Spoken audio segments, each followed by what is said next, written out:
Okay, welcome in one and all. I'm now going to be reviewing all of Monday's action from the NHL. There were 4 games on tap. Therefore, 8 teams were hungry for 2 points respectively. Starting with the Seattle Kraken, they went into New Jersey to take on the Devils.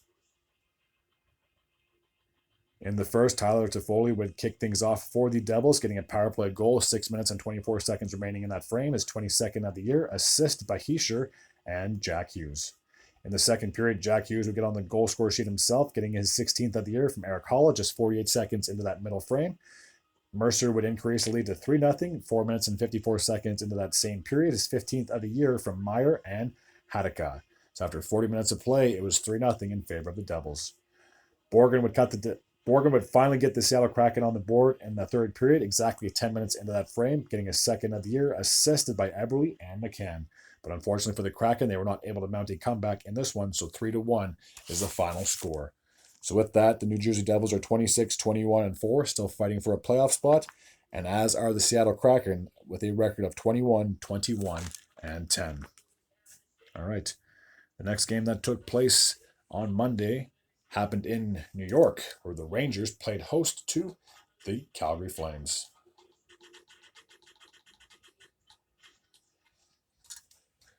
All right, we'll take a look and see how this game unfolded. So no scoring in the first. We have to jump ahead to the second with 7 minutes and 29 seconds remaining. Cooley would get the Rangers on the board, getting his 9th of the season from Kakko and Brodzinski.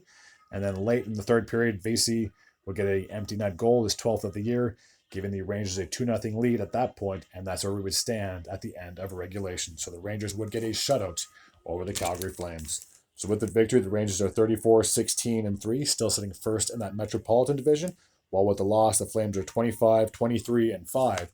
They're still on the outside looking in when it comes to the postseason action. All right, the next one took place in Philadelphia, where we had the Flyers. They played host to the Arizona Coyotes. So let's take a look and see the goal scoring summary from this particular game. So Dumba would kick things off in the first for the Arizona Coyotes, getting his 3rd of the season from Keller and Dermott, 3 minutes and 34 seconds remaining in that frame. In the second period, Frost would tie the game up, 4 minutes and 23 seconds in that frame, getting his 9th of the season. Michelli would increase the lead to 2-1 for the Arizona Coyotes, getting his 8th of the year from Mosser and Kesserling. Konechny would tie the game up roughly halfway through that period, getting his 25th of the season, assisted by Scott Laughton. Kerfoot would give the Arizona Coyotes a 3-2 lead late in the second period, 5 minutes and 58 seconds to be exact. His 8th of the year, assisted by Zucker and Mosser. So after 40 minutes of play, it was 3-2 in favor of the Yotes. In the third, Drysdale would tie the game up 6 minutes and 12 seconds into that frame, getting his 3rd of the year, assisted by Thomas Konechny. Scott Laughton would get the game-winning goal over halfway through that period, getting his 7th of the season, assisted by Sanheim and Mark Stahl. And then Owen Tippett would increase the lead to 5-3 with 1 minute 21 seconds to go, his 19th of the year, assisted by Konechny and Sean Couturier. So 5-3 is the final score in favor of Philadelphia. With that, they are 29, 19, and 6, still sitting 3rd in that Metropolitan Division, while after the loss, the Arizona Coyotes are 23, 24, and 4. And it's looking a little bleak at this point to play catch-up in the standings, especially in the Western Conference. All right, the last game from Monday took place in Vegas. We had the Golden Knights, and they were playing host to the Minnesota Wild. Okay, so let's take a look and see how this game went. So in the first period, Jonathan Marchessault would kick things off for the Vegas Golden Knights, getting his 27th goal of the season, assisted by Nick Waugh and Alex Pietrangelo, just 22 seconds in that opening period. Zuccarello would get a power play goal with 9 minutes and 12 seconds remaining, his 9th of the season, assisted by Kaprizov and Hartman. Eriksson Ek would give the Wild a 2-1 lead with just under 8 minutes to go, 7 minutes and 51 seconds to be exact, his 22nd of the year, assisted by Boldy and Kaprizov. Amadio would get a power play goal for the Vegas Golden Knights with just over 2 minutes remaining. His 7th of the year, assisted by Pietrangelo and Brisson. So after there's no scoring in the second, so after 40 minutes of play, it was still knotted up at 2.